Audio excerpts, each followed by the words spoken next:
Hello everyone, welcome to MCR Angling. My name's Tony, I am from Manchester and this channel is all about fishing.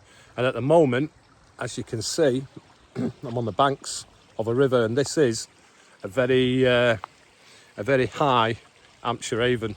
But more on why I'm here in a minute. So this channel, I set this channel up 12 months ago and did nothing with it. So got a little bit of an opportunity today, kick things off, so that's what I'm doing. So I expect plenty of barbel fishing, which is what I'm attempting to do right now, unsuccessfully so far.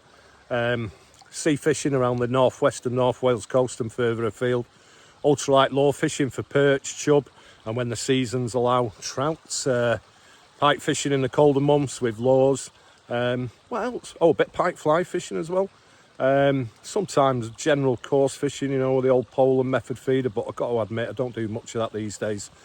Yeah, so that's it. That's the introduction done. But what I'm going to do now is just show you where I'm staying and also where and how I'm fishing this very flooded Hampshire Avon.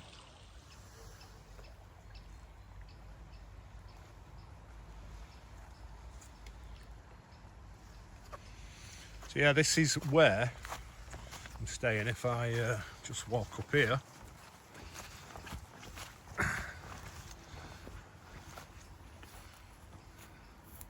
there you go. Really nice. So Trace bought me this for my 60th. We've been here, well, I've been here 2 nights. We're here till tomorrow. What you can't see, well, you can probably see my feeder chair sat there. This is a pond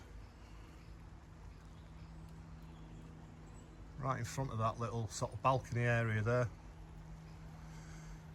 So this was featured in Mortimer Whitehouse's Gone Fishing last year.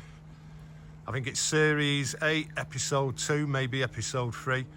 So yeah, Trace booked it for me for my 60th. Absolutely amazing.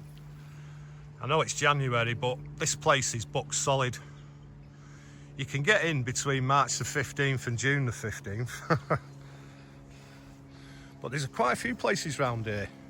And I looked at some other, like cottages and stuff like that. My God, the price is unbelievable. You can pay £2.5 grand for 4 nights. But yeah, what comes with it is a little stretch of the river here. Really nice. Got my bivvy up. Not staying in it overnight, but it is needed because it has absolutely poured down.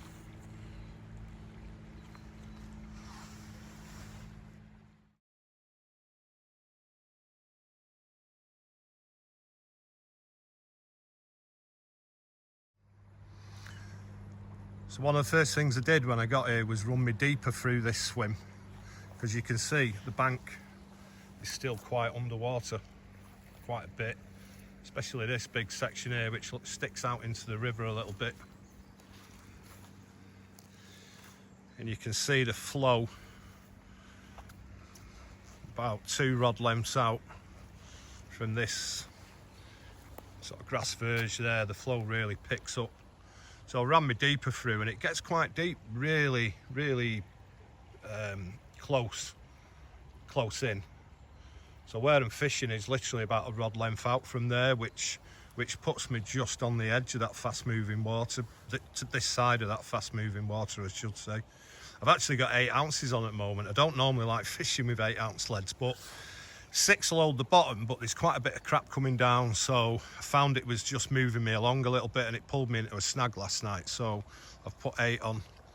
And I'm actually fishing with like a combi rig with a boilie, putting small PVA bags in. I'm casting in quite often as well, just because of the amount of crap that's coming down, that's getting wrapped around my lead. Fortunately, most of the time it's been on the lead and not on the hook.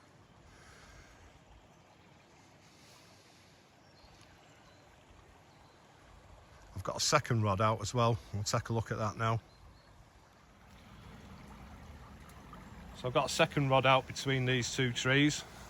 So when I ran me deeper through this section, you can see there's a submerged tree out there which has collected quite a lot of debris, and the flow on this side of it's quite powerful.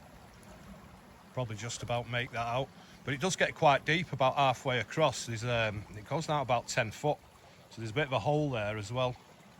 So where I am fishing is just this side, like you can see a bit of a crease there where the fast flow drops off.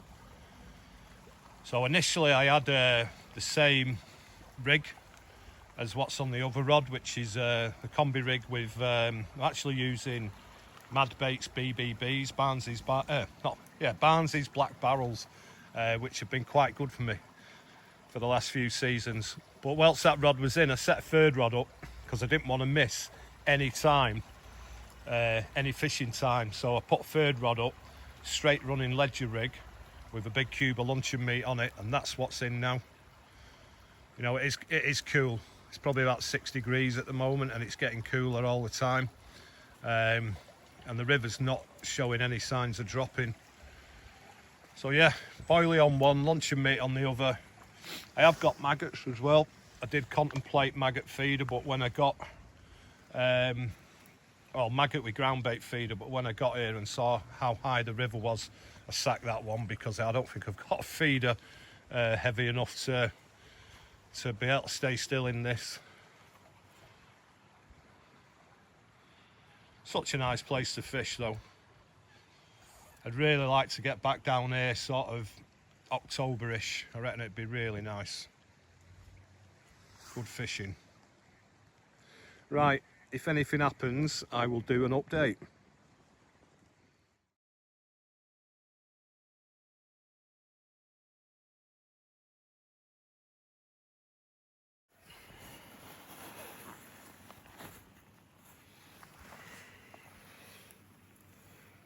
So there we go. Nice Hampshire Avon barbel in very, very difficult conditions. The river's actually dropping off a little bit now. But yeah, really pleased. Still got a few more hours to go as well. That was literally right down the edge on a MAD Mad Baits BBB. Barnsley's black bombers or barbel bombers. Yeah, really pleased. It's a beauty. Yeah, I've got Trace up from up in the lodge to do a little video. So yeah, we'll get this back in the water. Really, really pleased. Oh, well done. Yeah, we'll see if we can get another one now, eh? Right. To stay on is it on topic or whatever, with us staying in the Mortimer Whitehouse Lodge, we should be going and away. Well done. Yeah, really pleased. So I'm back home now. I have to say we had a fantastic time down there in that lodge. It's absolutely brilliant. A couple of things I didn't mention. The pond, it's quite well stocked with like tench and roach and stuff like that. You can literally fish out the living room. It's fantastic. And apparently there's grass carp there as well, but in the sort of information book they encourage you not to try and catch the grass carp because they're there to keep the vegetation down. As far as the fishing went, so really pleased to get that barbel in those conditions as well. And as you can tell from the last bit of the video, Trace was really pleased as well. I have to say though, having the deeper proved invaluable, you know, working out exactly where I was going to fish. I could have done it with a lead, but with the amount of flow, yeah, it would have been a bit difficult. So yeah, the deeper was great. And what I'm going to do now is, I did mention it in the video, but I'll just chuck a screenshot of the scan so you can get an idea of just how deep it went, literally right under my rod tip.